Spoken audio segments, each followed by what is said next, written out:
नमस्कार, मृगांचल एक्सप्रेस में एक बार फिर आपका स्वागत है। सड़कों पर मवेशी, नहीं हो रहा कलेक्टर के आदेश पालन, हो रहे हादसे। कलेक्टर बोले हम सतत मॉनिटरिंग कर रहे, आमजन के सहयोग की अपेक्षा। सिलवानी से मृगांचल एक्सप्रेस ब्यूरो रिपोर्ट। इन दिनों सबसे ज्यादा फजीहत नगर में घूम रहे मवेशियों की हो रही है।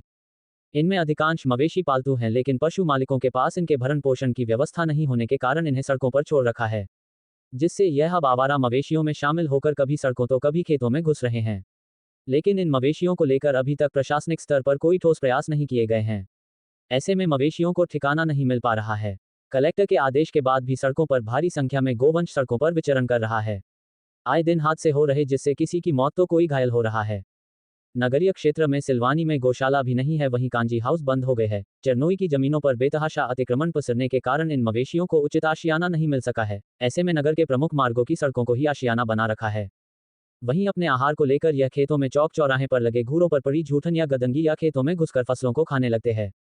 स्थिति यह है कि नगर के लोग इन मवेशियों को ग्रामीण अंचलों की ओर भगा रहे हैं, तो वहीं ग्रामीण इन सभी को एकत्रित कर शहरों की ओर भगा रहे हैं, जिससे न केवल इन पशुओं की फजीहत हो रही है, बल्कि प्रत्येक वर्ग परेशान हो रहा है।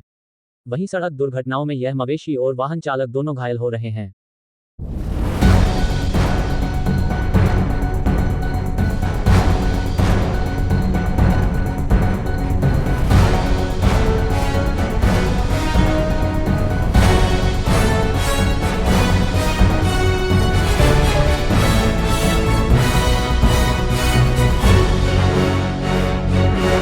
काम कराया जाए।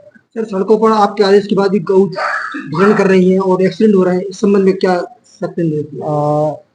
ये एक बहुत ही गंभीर विषय है और सतत रूप से हम लोग भी मॉनिटरिंग कर रहे हैं कि गौवंश काफ़ी अधिक संख्या में सड़कों पर है। इसके लिए जिला प्रशासन के द्वारा सतत रूप से समीक्षा की जा रही है। सभी एसडीएम, सभी तहसीलदार, सभी राजस्व अधिकारी, साथ में हमारे जो वेटनरी डिपार्टमेंट के अधिकारी हैं, वो लोग भी इसमें सतत रूप से लगे हुए हैं और निश्चित तौर पर ही इसमें जब आम जन का भी सहयोग प्राप्त होगा तो हम लोगों को सफलता जरूर मिलेगी।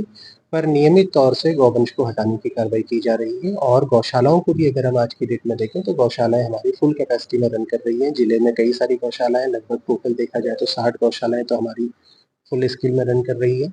और एक जिला स्तर पर वृहद प्लान चिकलोद में हम लोग लाने जा रहे हैं, जिसमें लगभग 5000 गौवंश को रखने की व्यवस्था रहेगी। तो इस तरह से अगर हम बात करें तो प्रयास निरंतर जारी है और भविष्य में और सुधार करने के लिए प्रयास करें।